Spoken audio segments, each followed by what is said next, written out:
Hey now, welcome to the Dirty Side of the Track, America's leading Formula One podcast. I'm Brian, that's Rob. We are over halfway through the off-season. We are on the downhill glide to testing. I hope you're as excited as I am. I'm excited you're here. Rob, are you excited, buddy? I'm super excited. I'm also super excited about what we've got coming up today. Hot on the heels of last week's chat with Matt Bishop, which has just gone insane on the numbers. In 1 week, that's now become our second most listened to episode ever.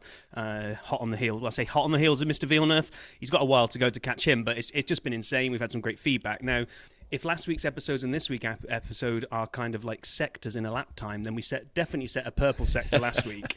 This week, I think we've got another purple sector. Agreed. A very different guest, but somebody that I've followed for a long time. It was our pleasure to talk to Spanners Ready from the Missed Apex podcast. I think you said it in the interview, Brian, or afterwards, but the generosity of people that we've probably got no right to talk to. Matt last week, Spanners this week. They're just great. It was a great chat with him. So we're going to smash through some news and social that we found, and then the main part of the episode will be us catching up with Spanners. So talking about catching up and chit-chat, the stuff I found most this week, Brian, was... I don't know if it's mind games or positioning, but there's lots of little sound bites coming out of different camps. We'll go through one at a time. But Charles... hey, I did some video diving for once. On his YouTube channel, there was a chat with him, and he said he's feeling more mature, he's learned from the personal mistakes he made, and he's ready to fight for the championship. So wait, wait, it's all cool. It's all this good is the stuff. same Charles who loves to say this on the radio all the time? I am stupid. I am stupid. Yeah, I switch everything off. I get out of car.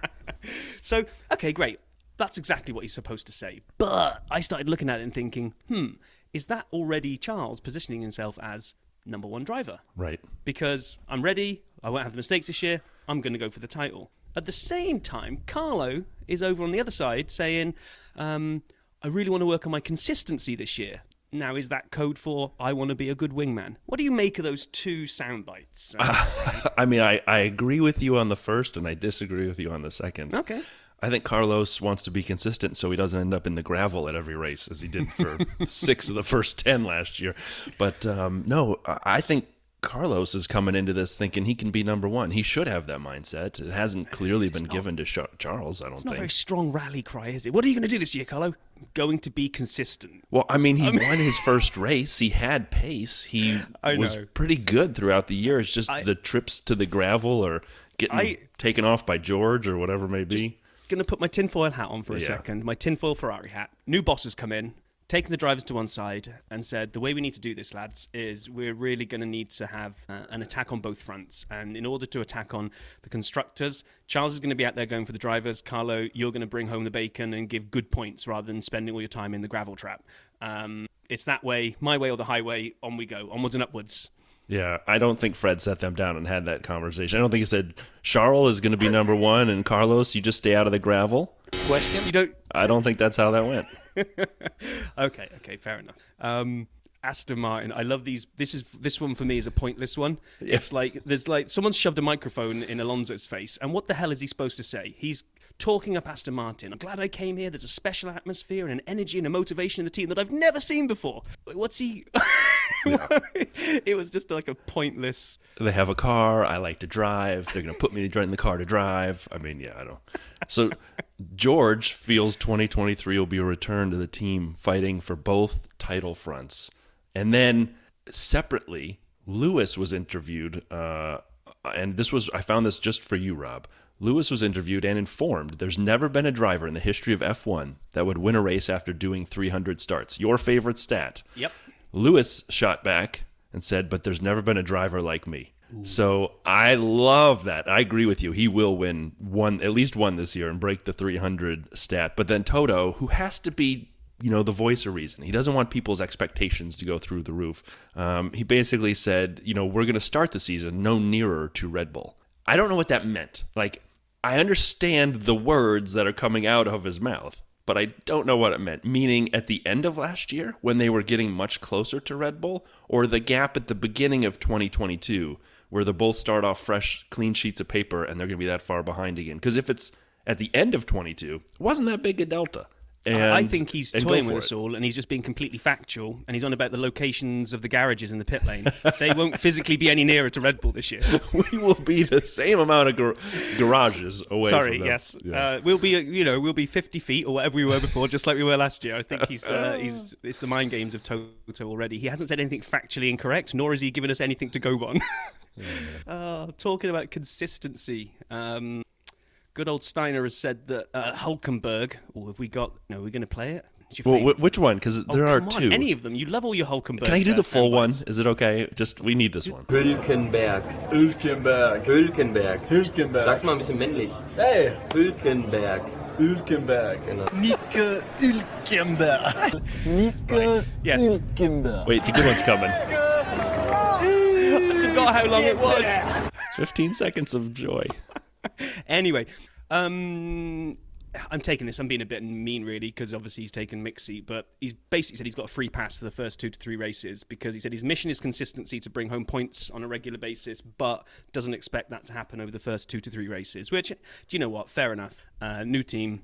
In you come. He's not expecting like points from day one. So, joking aside and putting my feelings for Mick to one side, that's what Haas needed. They didn't double down on last year. They've set themselves a new benchmark, and they just got to make sure they don't then do a back and join Williams at the back of the grid. Agreed. And so, but that was also, if you remember, the only rationale I could come up with for why they put Nico in the car at the time. I couldn't come up with anything else except just that little bit of consistency and a little bit of damage limitation from the cost cap and other things. But can I just say something about Mick? There was a website that I had not been familiar with called Formu1A.uno. And I'm sure I've mispronounced the way they thought of it when they came. It looks like Formula1.uno, but it's a one anyway. So they had a quote. And again, I don't, I'm passing it along, so buyer beware. Franz Tost on AlphaTauri's 2023 lineup. Quote, I would have actually liked to have had Mick in the car. End quote. What? If that's true, is that real? I don't know. I don't know. Then we get a good old soundbite from old Marco. And this one just feels is it mind games, or is he then looking at the Mercedes at the end of last year? But he said he fears Mercedes more than he fears Ferrari. It's a bit of a double whammy. You got to heap the pressure on Mercedes because we think you look good, and kind of is a little bit of a sideways jab at Ferrari saying, sort of. I mean, it is, especially given the fact that they were their number one competition for a good portion of last year and then faded away quicker than the pet rock.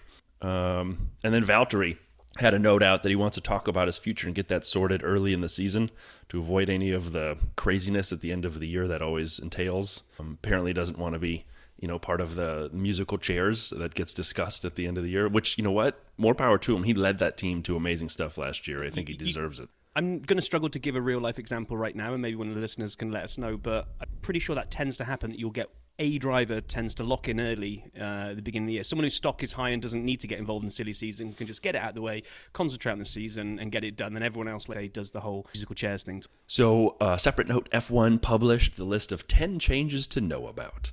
And we thought we'd hit them here, and as we were going through them during the week, Rob and I realized we'd hit a lot of these already. So, I mean, basically, the dirty side of the track is the place you need to come for all of your information.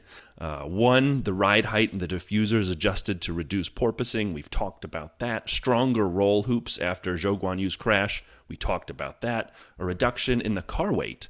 And I found this one interesting. We did talk about it, but the specifics were fascinating. 2 kilograms. Reduction in the minimum car weight, which is 4.4 pounds. So for everyone in America, just skip one burrito at Chipotle and you are fine. They've revised the mirrors to improve visibility. We talked about that. Obviously, Lance will try to figure out how to use these because he couldn't figure out the last ones. Sorry, Lance fans. But then, as we did also mention, they doubled the number of sprint events. And there'll be 6, right? And so Azerbaijan, Austria, Belgium, Qatar, U.S. at Circuit of the Americas, and Brazil.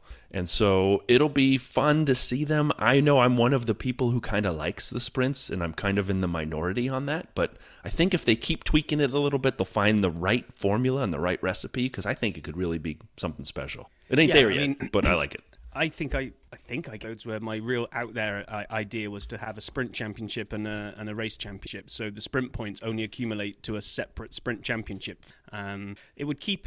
I like the sprint format. I kind of don't like the way it interferes with the drivers' championship, and I don't like some aspects of it. But I think you're right.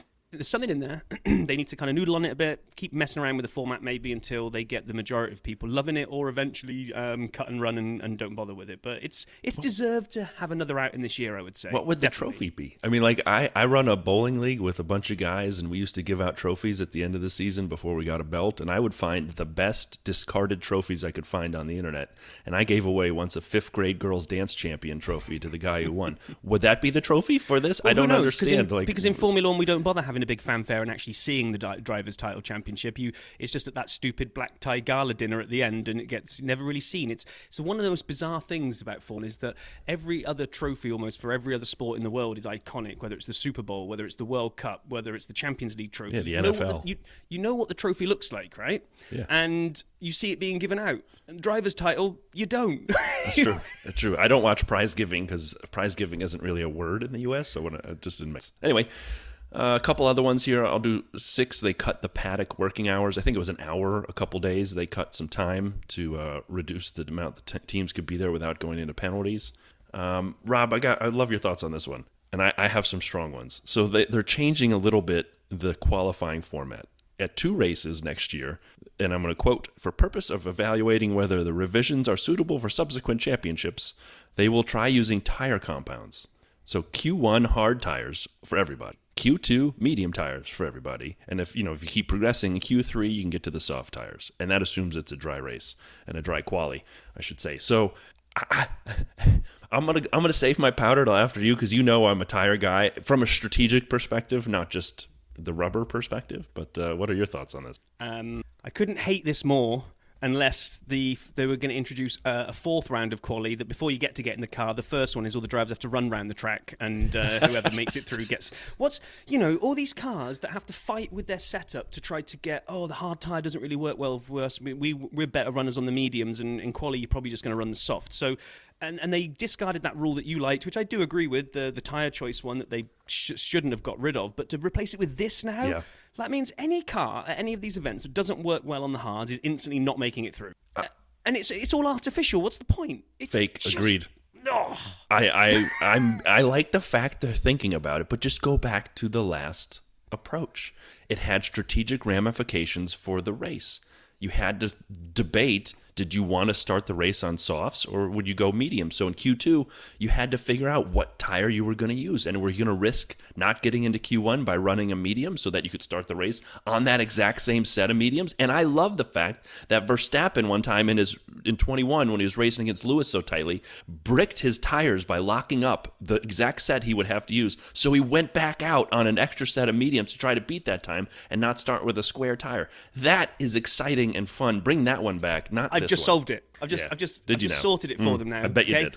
Qualifying from now on uses 1 tyre on the car of each compound. You get to choose whether you want the rear left to be hard and the right rear to be medium and the front left to be soft and the front right to be maybe inters or something, but that'll be the new rule. You put 1 compound per wheel, and the strategy comes into, if the inside left is going to get the most load bearing through the corners, then maybe you're going to go for the soft for the grip on that one. So yeah, there it is, done. I like it. I also would suggest the Le Mans start. I believe that's what it's called, where drivers on one side of the grid and the cars on the other, and they have to run across and get strapped in, and whoever can get the team moving the fastest takes off. That's how they should start, especially with the rules and how hard it is to get in. See people move a little faster. There were let's get going. We've got to get to Spanish. A couple tweaks around gearbox changes I didn't understand, so sorry. A move up, a clear up on the penalty confusion. And so remember last year when people took a bunch of engine penalties and they're like, who starts where? Classified drivers who have accrued more than 15 cumulative grid position penalties or have been penalized to start at the back of the grid will start behind any other classified driver. Their relative position will be determined in accordance with their qualifying classification. Clear as mud. I'm sorry, I fell asleep during that. Well, don't worry. I got one last one. More flexibility to cool fuel. We did talk about this one. We did. Mike Crack and Aston Martin took the penalty last year, 2 years ago. But here's the rule. And again, if this makes sense to you, tell me. Fuel in a car must not be colder than the lowest of either 10 degrees centigrade below ambient temperature or 10 degrees centigrade, this being cut from 20 degrees, at any time when the car is running after leaving the competitor's designated garage area. Great. Got it. Could we make these any more complicated, F1? But enough. Right, very wrapping this up then. So, little things we saw around Miami. the team paddock and hospitality will now be inside the stadium, and they're going to resurface the track, and they're going to have a permanent 190,000 square foot paddock club above the pits. So, they're making some tweaks. There's been a bit of a pushback there now. Looks like there's going to be quite a walk from the paddock through. I'm not sure how big the stadium is, how big a walk that is, but get your step count in for the day. And it is right there. It's right outside the stadium. We had a quick SAP stat that I found that I thought was interesting. So if you look at the drivers who have never won on F1 but been around to score a lot of points, the most points without a win, and we've kind of hit on this one, but I just wanted to run down the list so people get a feel for who they are. Nick Heidfeld, Martin Brundle, one of our favorite commentators. He's actually also never led a lap, but that's a different stat for another day. Third in most points without a win, Nico Hulkenberg. I won't play the 15-second clip again. Lando, Derek Warwick, Chris Amon, Roman Grosjean, Stefan Johansson, Eddie Cheever, Andrea De Crasheris, Mika Salo, Jan Beira, who I don't know, Jean-Pierre Jarier, I don't know, Harry Schell, and Alexander I'm Wurz. loving the name pronunciation. I'm working on it. But pretty sure it's Derek Warwick as well and not Derek Warwick. But what did I say? Warwick. Whoops. And so my point is, these 10 drivers through the history, or actually 15 drivers through the history of F1, who have scored all these points and never won, the only one on this list to never get a podium is Nico Hulkenberg. Oof. That's rough. So do you think he'll break that at Haas? No. Really? You don't think there's a podium? No, I don't agree. I don't think there's a podium in it for. Yeah, agreed. Couple other notes. We already talked a little bit about some of these, but I would say the quick thing that I found interesting. All of the teammate changes. Do you know how many teams have been teammates for at least one season? Of the 10 teams, because of new drivers and moving around, how many of them worked together last year as teammates? Well, so we covered this last week when we did when we did the preview or the 2023 view, but we covered it in a different way, and we just covered like who were like together. So until I saw this graphic, it hadn't hit me in the face as how many of them have like almost got no history. Crazy, it's insane. So I'll let you found it. I'll let you. Just 4 teams are going into this year with the same drivers. 4, and 2 of them were brand new last year. At Alfa Romeo with Valtteri and Joe, and then at Mercedes with Lewis and George. Ferrari and Red Bull had 2 years, at this point, have 2 years under their belt together. And everybody else is a new teammate pairing. Yeah. Crazy. And then one last rumor that I found fascinating around Ferrari. There's a story out there from Gazzetta Italia that Ferrari has found 30 horsepower in its engine through reliability fixes and after having to turn down the 2022 power unit because of their reliability challenges, turning it back up with those reliability fixes, 30 horsepower. The same story, again, take this with a grain of salt. Merck found 16 horsepower and Red Bull 10. And the Ferrari 30 horsepower has actually proven them 1 second faster in their simulator, according to a separate note. So if either of those are true, watch out for Ferrari. If neither of them are true, we will refund your money. I mean, if they can get that car faster, that just means they can get round to the pits to have their strategy messed up quicker. So yeah, it'll sort out well. That's terrible. Okay, so I think now we're going to segue over to our chat with Spanners Ready. He basically founded Missed Apex podcast about 7 or 8 years ago, and they've gone on and they're massive. I think, and he might have said it in the interview, or he might have said it in the chat afterwards, so you can listen and find out to fact check me, but I think they're ranked as one of the highest independent podcasts now. The only people above them in the F1 space are kind of the big boys, like funded by the BBC, or who are WTF1, kind of professional outfits. So it was great to speak to him. So let's listen in and find out how it went. Okay, we've had a lot of good feedback from episodes where we actually get people on that know what they're talking about. So to keep the spirit of dulling down the content from Rob and Brian, it's our great pleasure to welcome Richard Reddy, a.k.a. Spanners, from the Missed Apex podcast. So welcome to the dirty side of the track, Spanners. Welcome. I deliberately qualified on this side so that I would get a poor start off the line and lull my opponents into a false sense of security, but gain the slipstream into turn 1.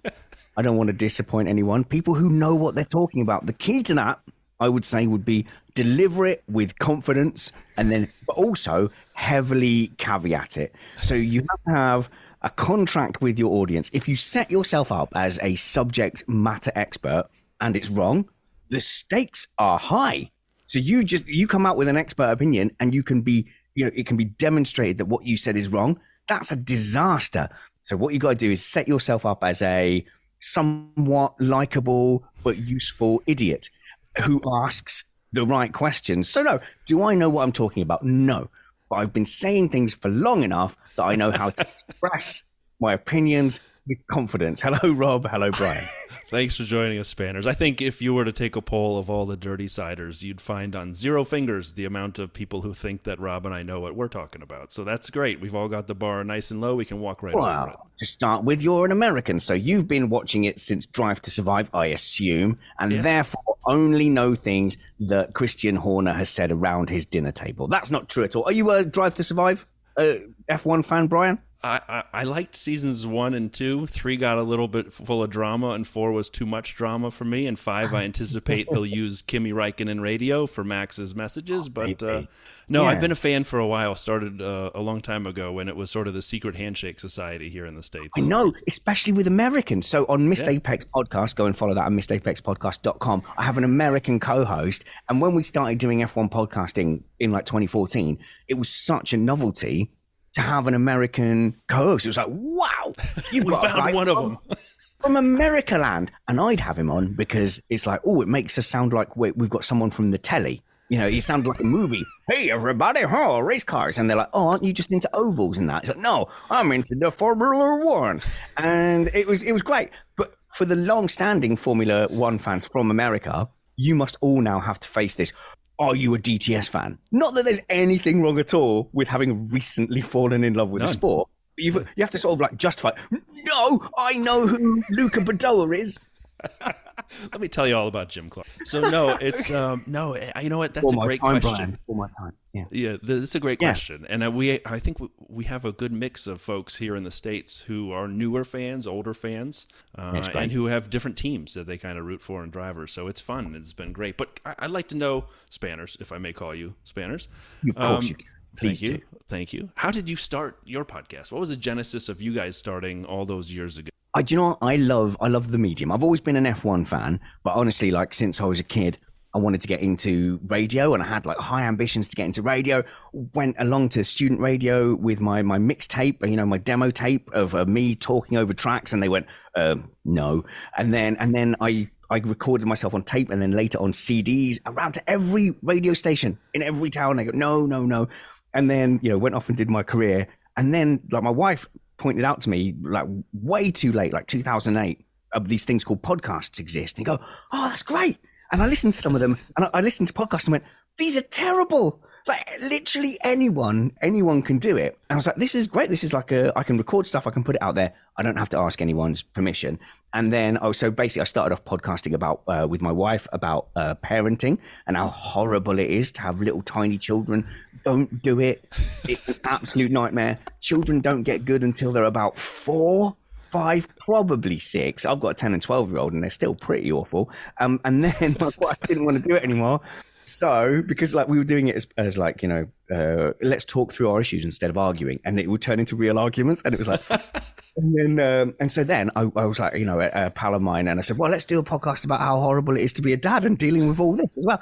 And then I started blogging about F1. I joined a blogging team on a website. We started a podcast, and then there was a war, an internal war in that podcast. Everyone fell out, and I simply slaughtered all my rivals in that battle, and then Missed Apex came out of the mix of that. So really my love of the medium is what brought me into podcasting. I love broadcasting, and the fact that when, like you said, like F1 fans used to be so few and far in between, there was genuinely no one to talk to about Formula One. You'd say to people at work, did you catch the race? And they don't know what you're talking about at all.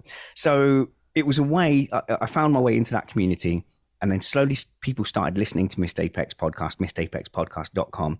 And I suddenly found we became the focal point of a small community. Yeah. And week in, week out, people were like me who had no one to talk about F1 with, were directing that stuff at us. And it's just addictive. And my favorite sport, my favorite hobby just became the focal point of this community. And it was wonderful. That's brilliant, and the podcast is fantastic for everybody on the dirty side who's looking for a secondary, non-dirty side podcast. Secondary, the important part. Where would they go? What Yeah, website would they go to? Missed Apex. I mean, and follow Spanners at Spanners Ready on Twitter, of course. But that said, we see how you got into podcasting. Can we talk a little bit about F1 and kind of get your perspectives on where we're at?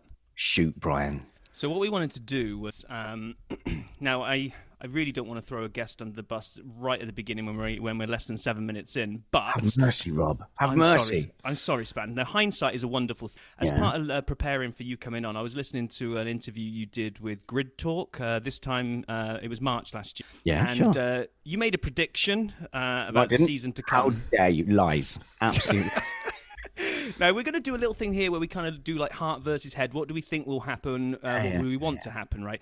You did say last year that Mercedes were going to absolutely annihilate the competition and that Red Bull would come in third, maybe lower. So that, in terms of setting the bar for predictions, that's just... I still think that's a fair prediction. I actually think that's a fair prediction. It's not like there was some kind of core, deadening of Mercedes where they went in like a weird wrong direction. So with, for example, McLaren, 2012, reliability issues, but that was fundamentally a championship winning car.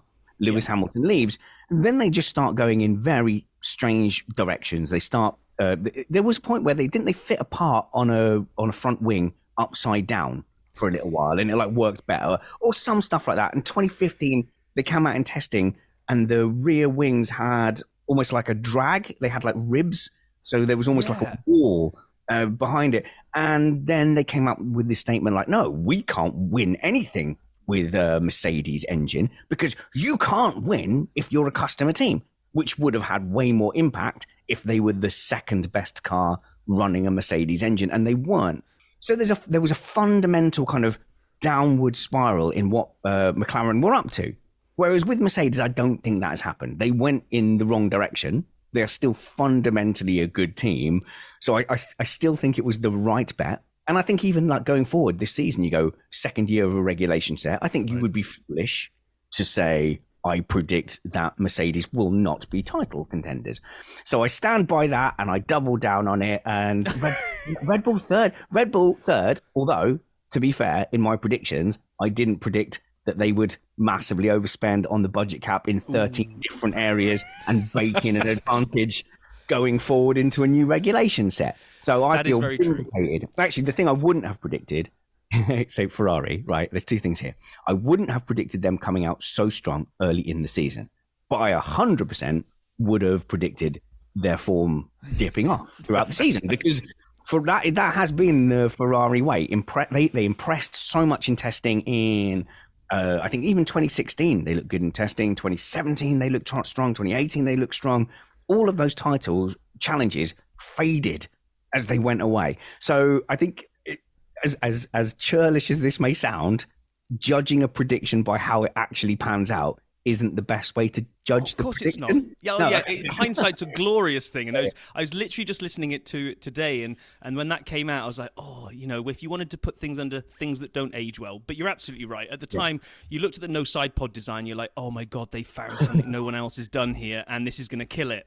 Oh, it's okay. So we had chats with the ex-Lotus boss, Matthew Carter, who was heading up the Janai group and was in that weird nose era in 2014, where the teams had this strange design box. Anyone listening who wasn't watching in 2014, go and Google F1 2014 nose. Okay, and there was some absolute shockers in there. All the noses were ugly, I think, except the Mercedes one. Actually, as far as I remember, which went quite conventional. The Caterham one was pornographic, and there's no other word for how the Caterham nose came. Do you remember that one? You remember? Yes, I made a hand gesture, but thankfully there's no video.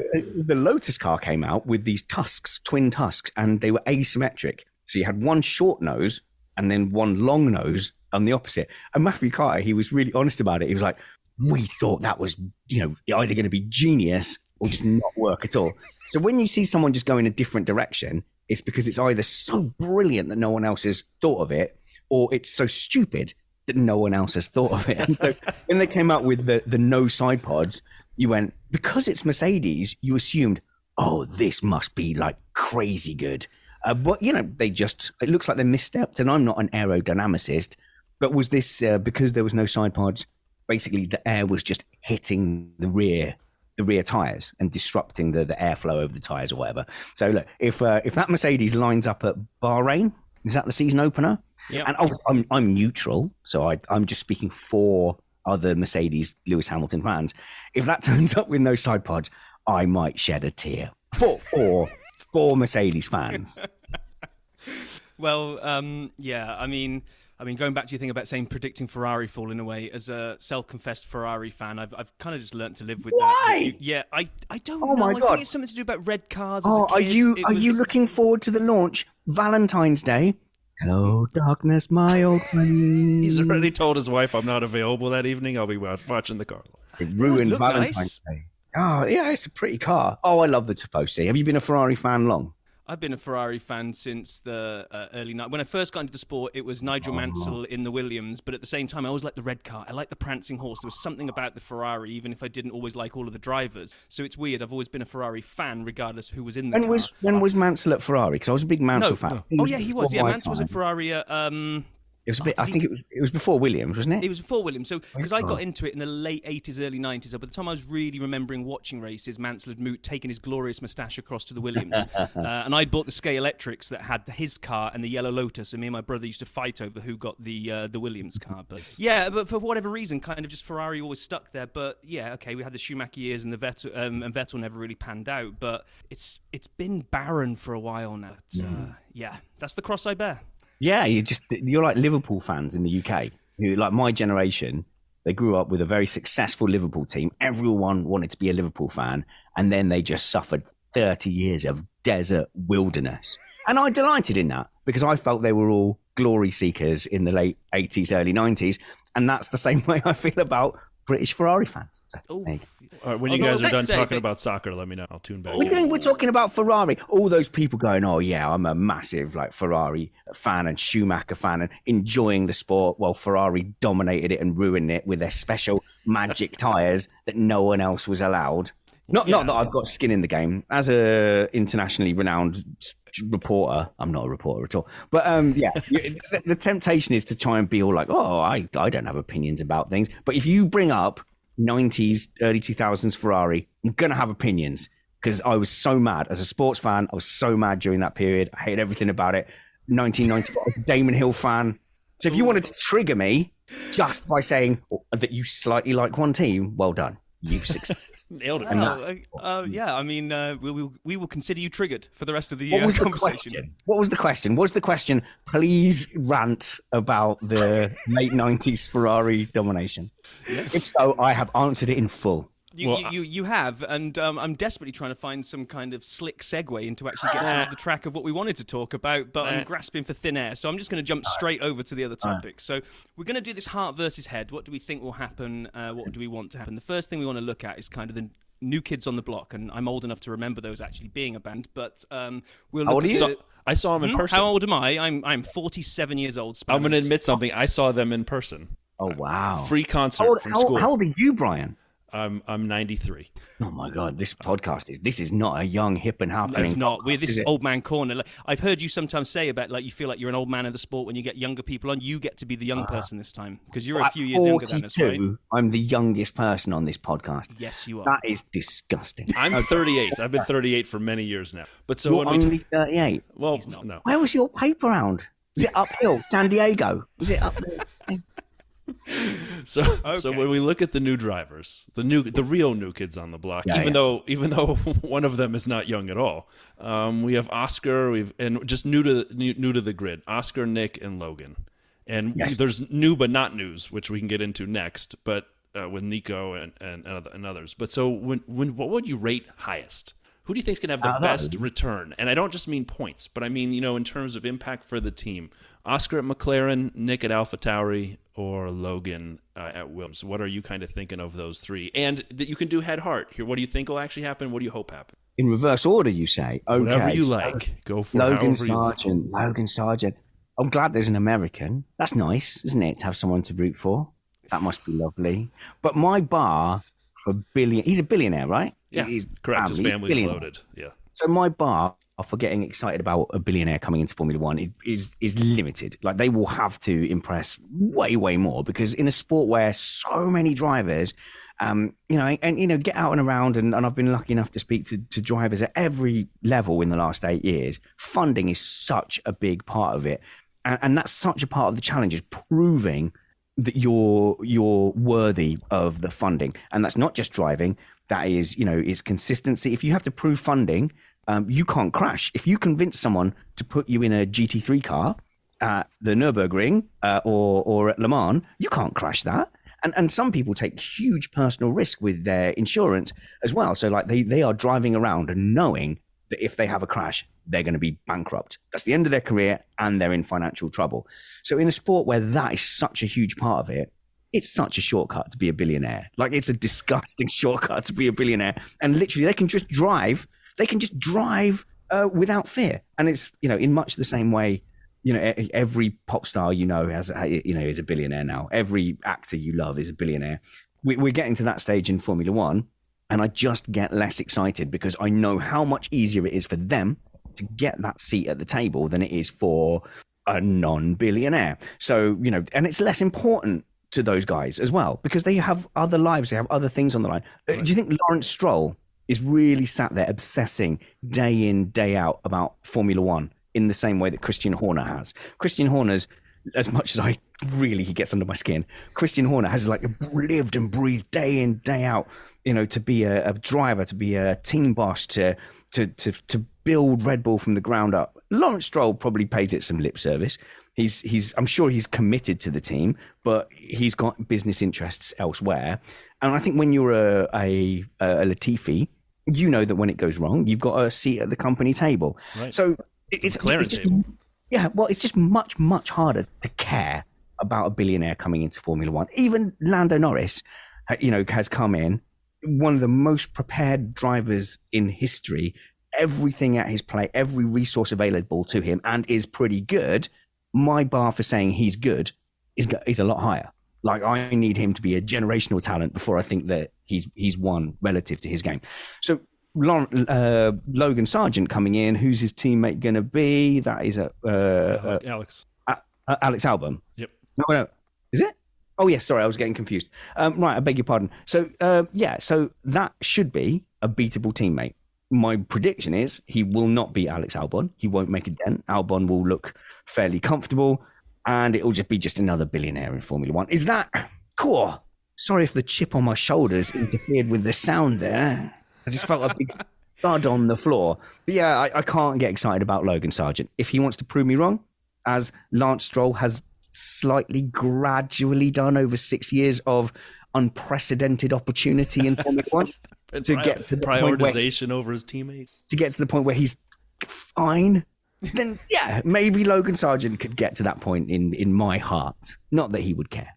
Yeah, I mean, it's since moving here, the one thing it's really obvious is that America loves a winner, right? And I just don't see, as much as it's great to have an American in the sport, the local kind of fan base, to have someone to get behind, I just see them being the guy that's probably coming last most. I hope it could be. My heart says I hope last, didn't it? Yeah, I hope real he's not. But he's not exactly coming into a car that's going to be really fighting for much, unless they really have a turnaround in the off season.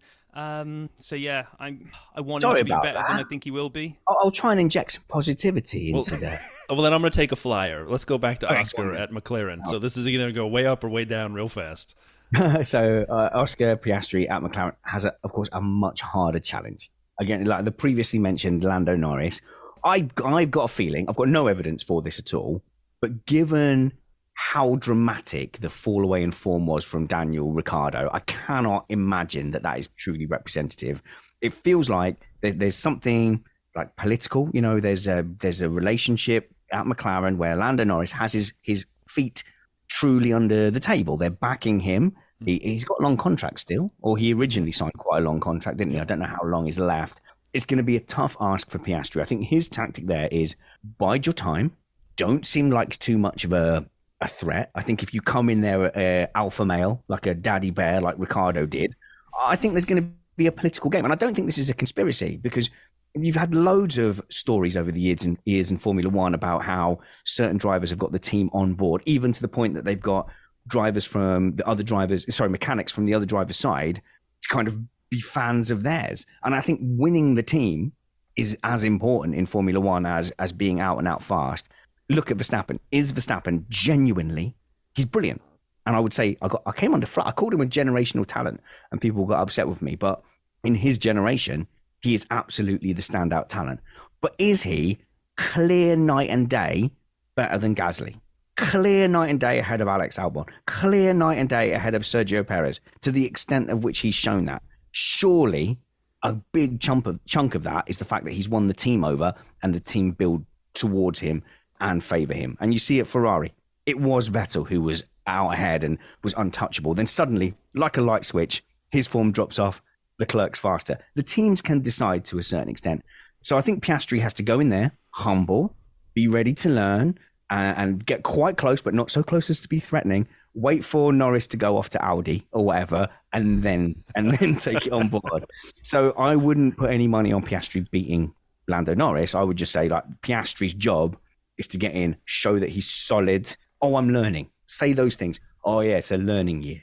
Yeah, and I think, and if he can do that and score enough points to not, like you say, rival Lando, but enough to help McLaren out, because really the constructors' title for McLaren last year was just whatever Lando scored. Because Danny you've got to do better than Ricciardo, and everyone's going to go, yep, tick, done. Yeah. Which leaves us with Nick rolling into the AlphaTauri. Now, this is going to sound, I just can't get excited about him in this car at all. And I don't know if it's because and this sounds really bad as well, that he's taken a long time to get into the sport, which is ridiculous because changing sports quickly, one of my favourite players as a youngster was Ian Wright at Arsenal. He didn't become professional till he was 28, so it shows you can achieve things at an older age. But when did Damon Hill drive a F1 car for the first time? When he was older. 85 years old.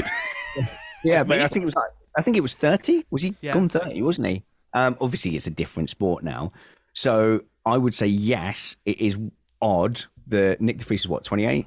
And so it feels a little bit late to come into the sport. However, he was riding around in Formula E. That's a super competitive series. I mean, you can say what you want about the cars and the tech, but look at that driver lineup.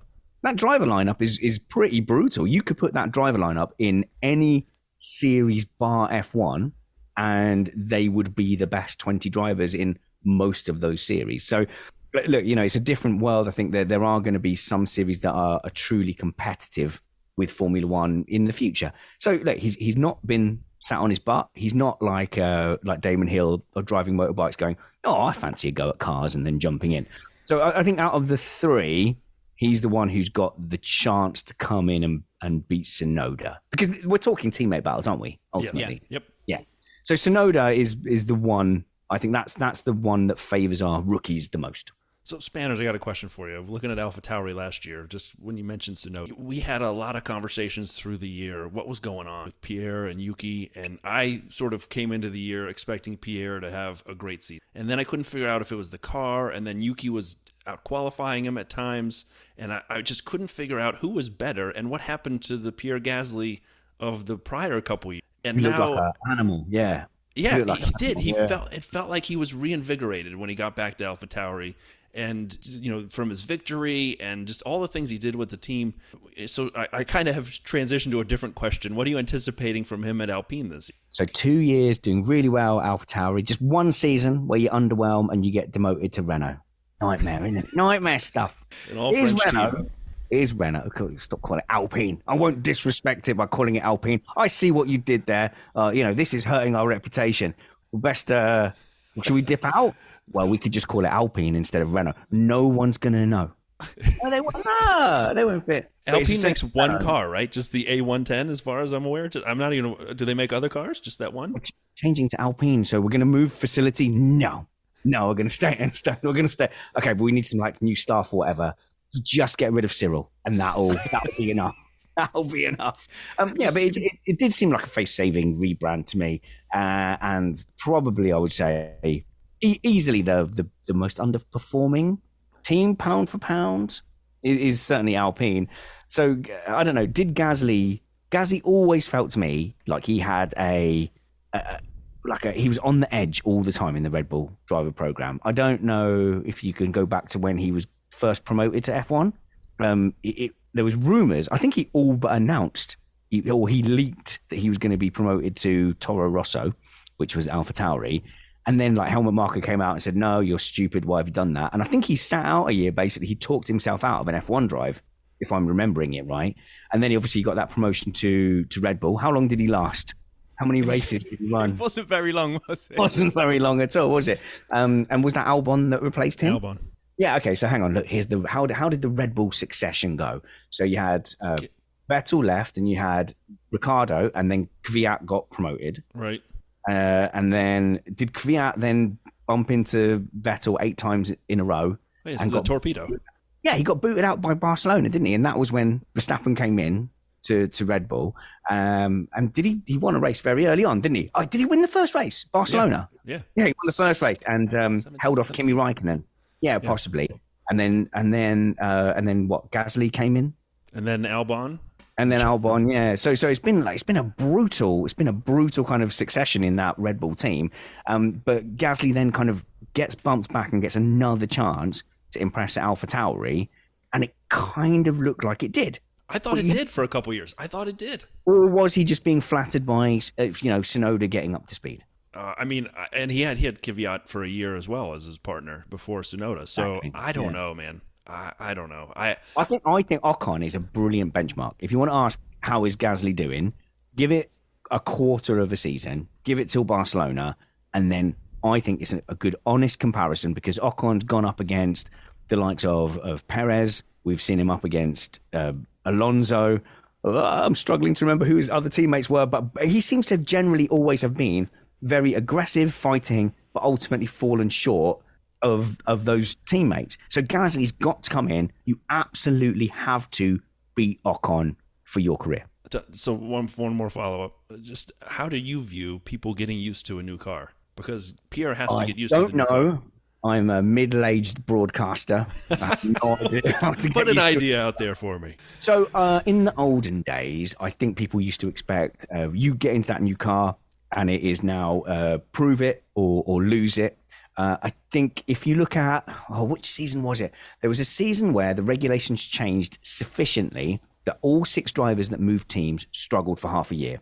And I am drawing a bit of a blank on what season it was. It was the season Ricciardo moved to McLaren, Vettel moved to Aston Martin. It was only a couple of years back. Yeah, 2 but there was one years season ago. where, for the first half of the season, every driver that moved teams, except Carlos Sainz, actually, was struggling. So I think in this era, it's taking drivers a long time to get used to a new car. And I think an engine, I don't understand why, but I think an engine change seems to affect drivers as well. So I'm happy to give drivers half a season to get on top of the car and then judge them. Okay, so that's the line in the sand. Half a season, and then spanners is anything beyond that, and then it's just too much. Then I'm watching you, kiddo. Yeah. Then I'm watching you.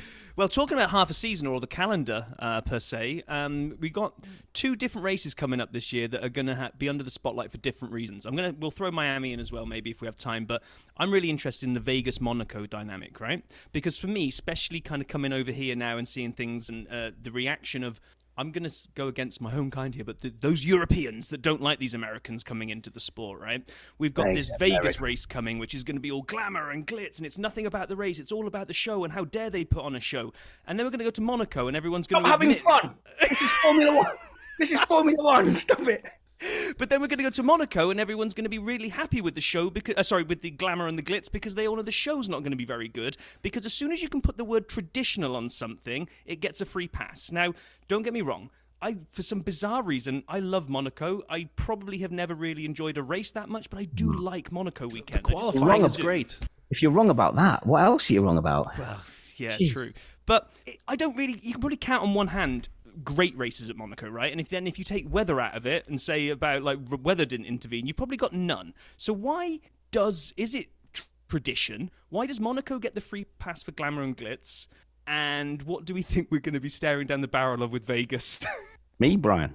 Anybody that wants to answer my question. Well, the problem I've got, Brian, is I'm waiting for some contracts to come through, which will dictate my answer massively. And also, if you want me to if you want to give me a paddock pass to your venue, that will change my answer on any podcast I happen to be on. I am actually excited about Vegas and it is because of the peripherals to it, and because it is the Americans embracing Formula One, which has been a deep wish of mine as an F1 fan. And I'm sure, as a British F1 fan, I'm a bit of a Americanophile. I really love American culture. I love American comedy, entertainment.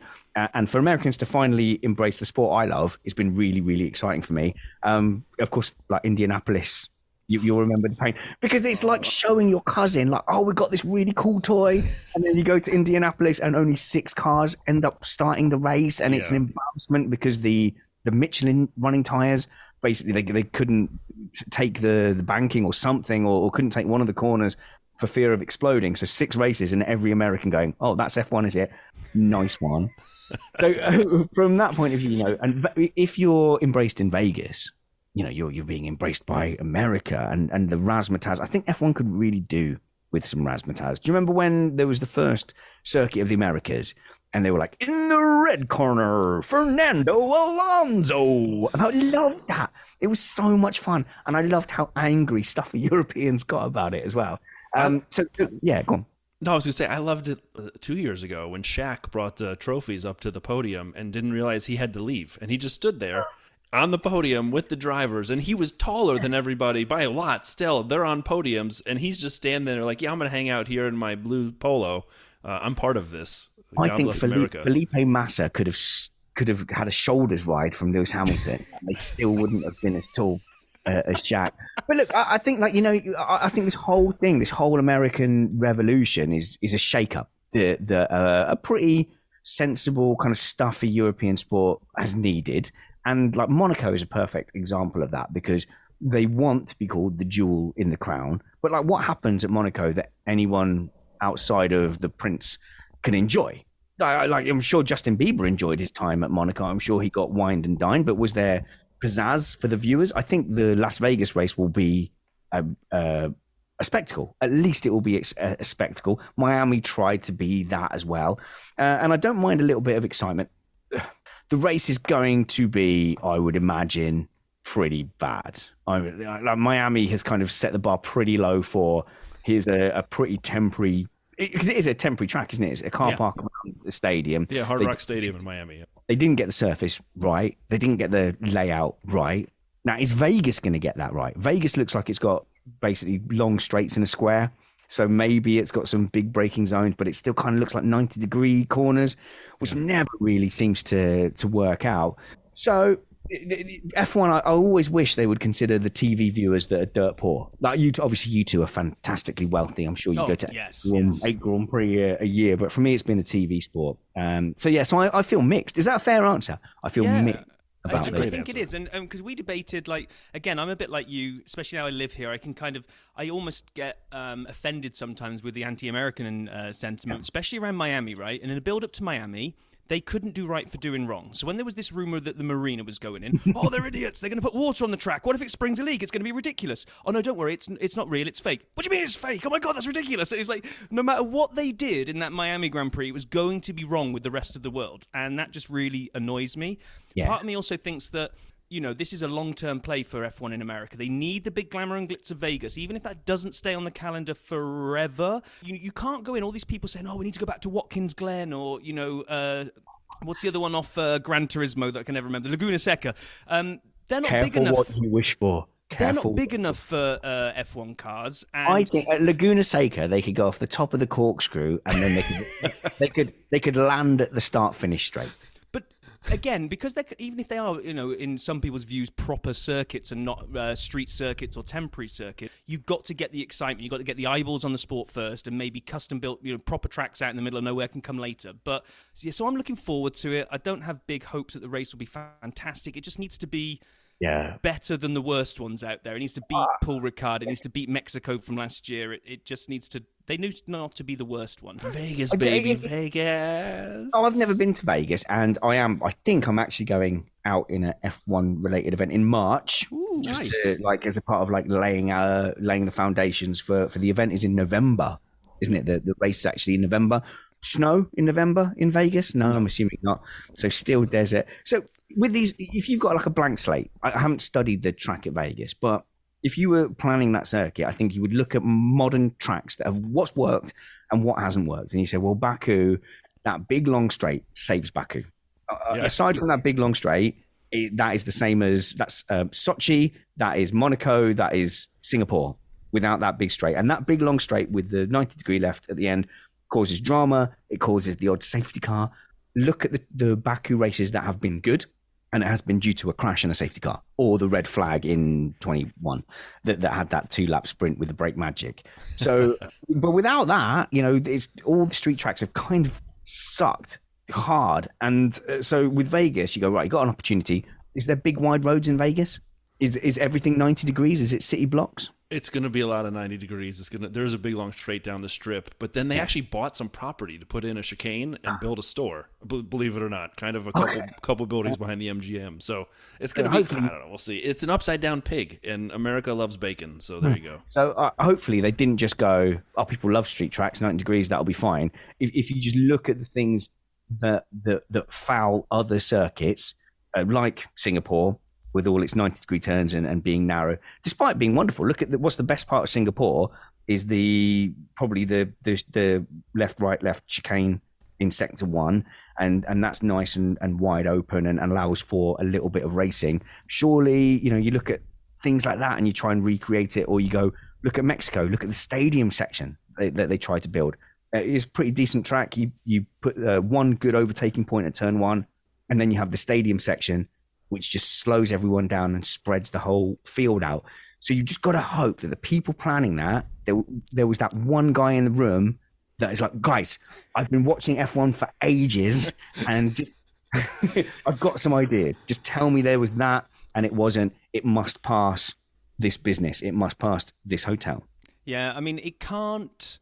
Well, this could be famous last words, but surely it can't be as bad as the original Vegas Grand Prix. Now, I'm not old enough to have seen any of that, but I've watched some of those things and seen that track they literally put in the back of a casino car park, and it was terrible. So at least they got that bar to beat, right? The Caesar's Palace cursive Z.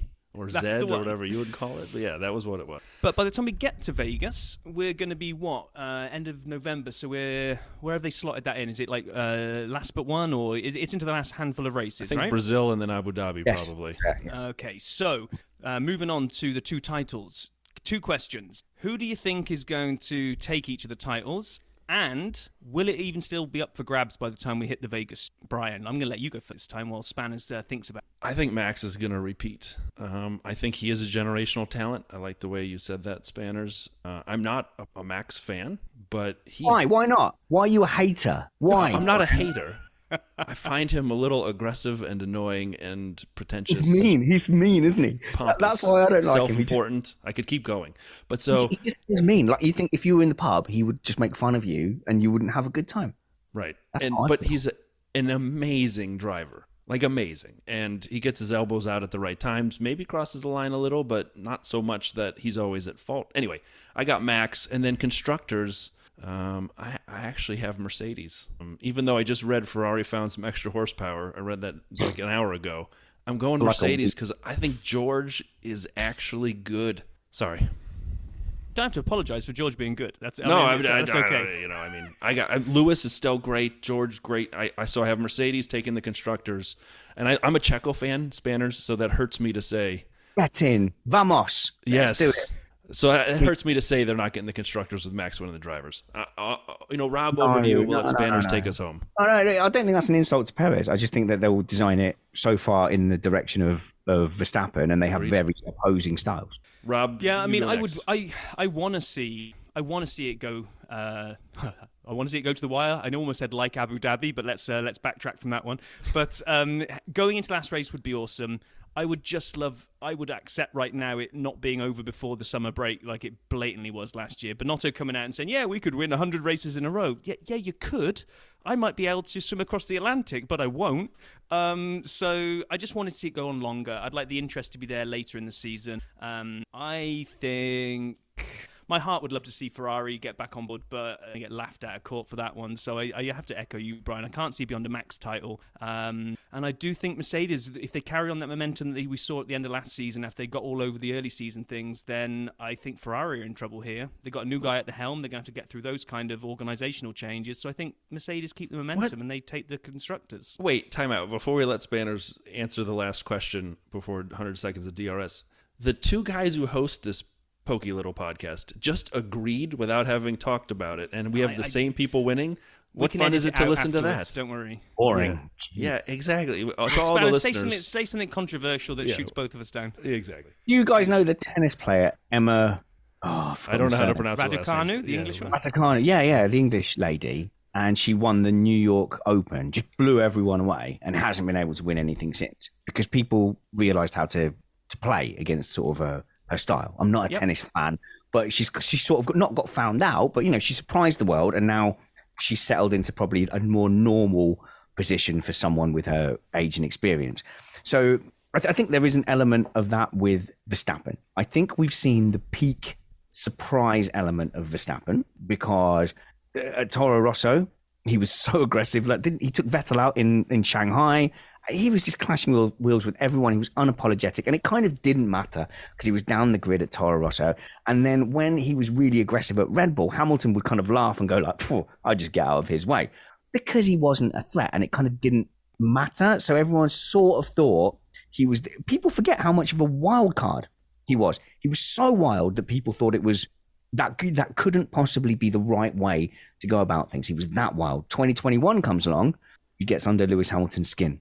Not only that, but he comes in with a style of driving and racing so extreme that it goes one of two ways. Either it's the double diffuser, where everyone around him has to then go, oh, we all need a double diffuser. We all need to drive like Max Verstappen, or it goes frick, like the Mercedes hydraulic system, where the authorities go, okay, very good. I see what you did there, but that is now banned and you can't do that.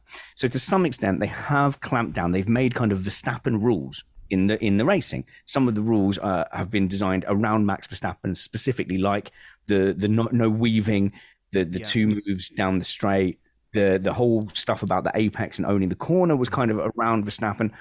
They even the safety car restart where you are behind the exactly great example. And then Abu Dhabi, before Abu Dhabi, they even made a statement saying if the two drivers clash, we do have the ability to take away driver points to punish a driver, because there was a feeling that Verstappen would happily have them both crash out and he'd win the title with no points. So Verstappen came in with that fierce an attitude, and it was something different to everyone else. So it's almost as different as Michael Schumacher coming in with his physicality. So he came in, Michael Schumacher, he was fit, he was strong, he was tough, and you either had to be Michael Schumacher or just get out of the sport. So by the time Schumacher retired, every kid that was coming through was at least Michael Schumacher standard. Like, he raised the game that much. So Verstappen has raised the game in aggression. Either everyone has to match him or they end up doubling down. He's not a surprise package anymore. He's the double world champion now. So people will treat him differently. They will race differently to him. He will get judged differently. So I'm sure in Abu Dhabi there was a slight exhaustion. Sorry, I should have said 2021, not specifically Abu Dhabi. But I'm sure there was a slight exhaustion with Lewis Hamilton winning everything. And that's in the back of race directors' minds. That's in the back of media minds. That effect has gone. So whilst he is a brilliant driver, like you said, that surprise, that shock effect of him being a driver probably went, his driving style probably ended in 2021. In 2022, Red Bull came out with the dominant package because Ferrari fell away and Mercedes fluffed.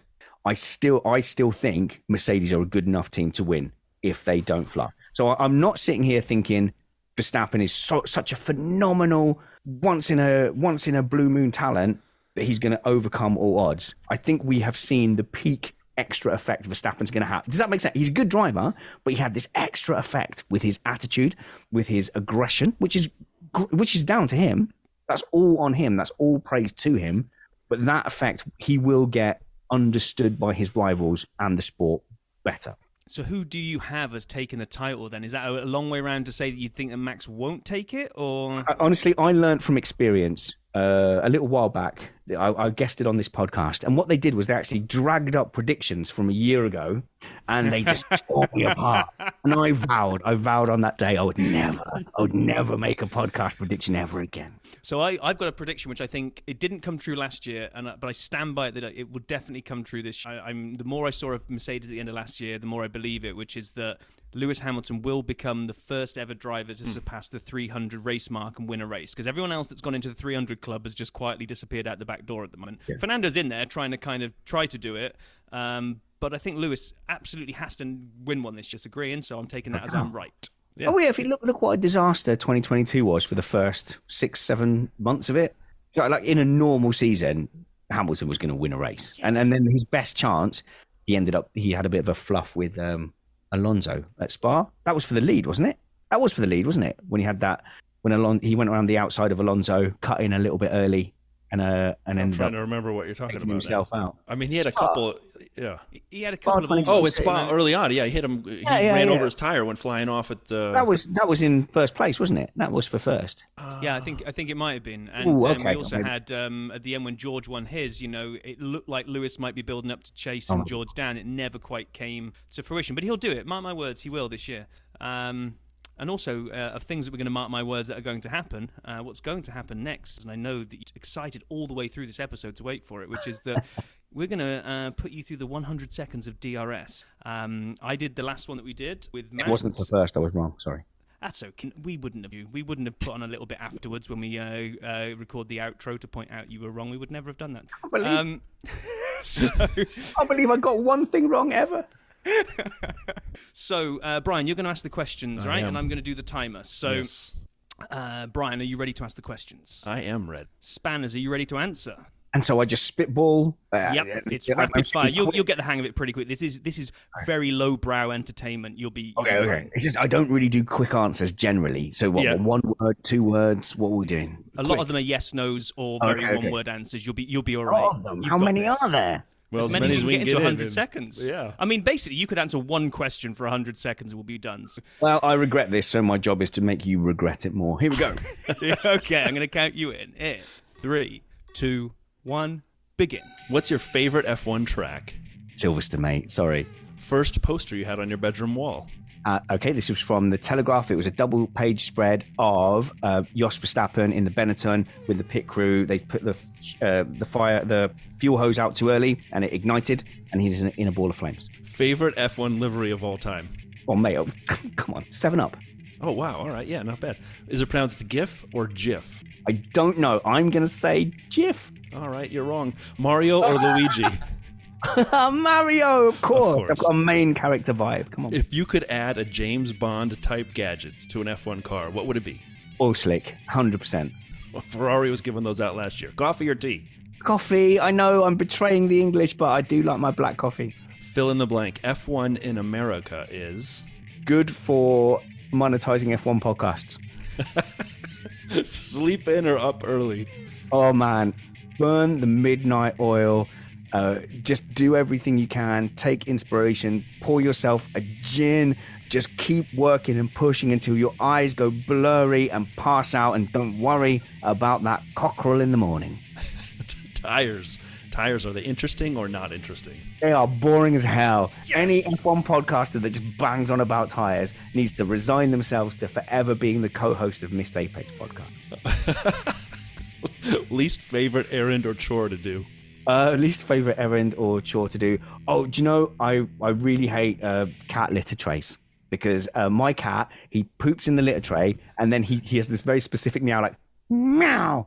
That's yours to sort out. And only me. He seems to come up just to me and go meow. And it's like, yeah, I did it in that poopy tray. It's your problem, human. And on that exclusive, did I win? Do I win a hat? Do I win a? What's going on?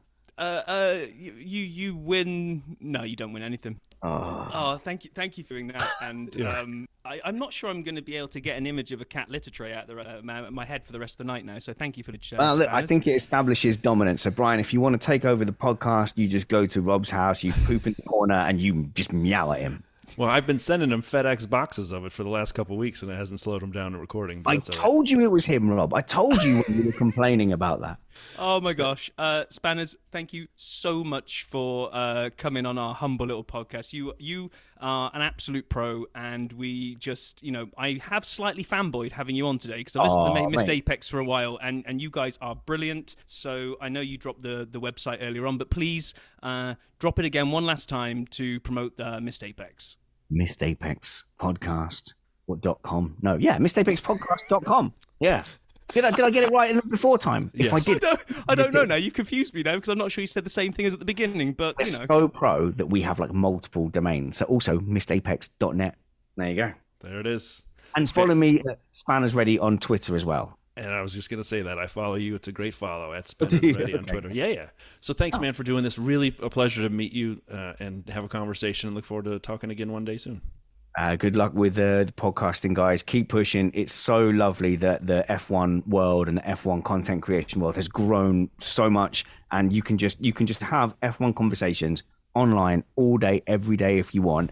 But it needs nice people, because there's a lot of gits out there. There's a lot of turnips out there. There's a lot of people trying to make the F1 fan experience miserable and horrible. And from what I can see, one of you is a nice guy, the other one not so much. But and then there's Rob.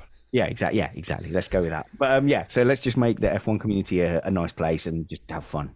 Thanks, Spanners. We appreciate it. Thanks for being on. Amazing. Spanners, thanks for being part of the dirty side and kind of giving us your perspective, and just tremendous to hear some of the story on the recording and off around how they've grown to 2 million listens last year, and great perspectives. Really fun having you on, ton of energy, and thanks for doing the 100 seconds of DRS, which I will say to all of our listeners, if anybody's interested in tackling the 100 seconds of DRS, please let us know on Twitter at F1DirtySide. You can shoot us a tweet or into our DMs, whatever works, or you can find us on the web, www.dirtysideofthetrack.com, and our email there. So, Spanners, thanks again for being so generous with your time and thoughts. Very jealous of his voice. He's just got as soon as he mentioned he'd worked in radio before, yeah, you've got that radio voice. I don't know if you have to practice to do that, whether you just get born with it, but... do you think he walks up to the drive-through window at places? I'd like a grilled cheese sandwich. He's just so much. Okay. We're not really sure what we're doing next. But we didn't really know what we were doing for either of the last two. So, and they were bangers of episodes. And they've been massive. Matt was amazing, Spanners was amazing, so next week could be just as amazing.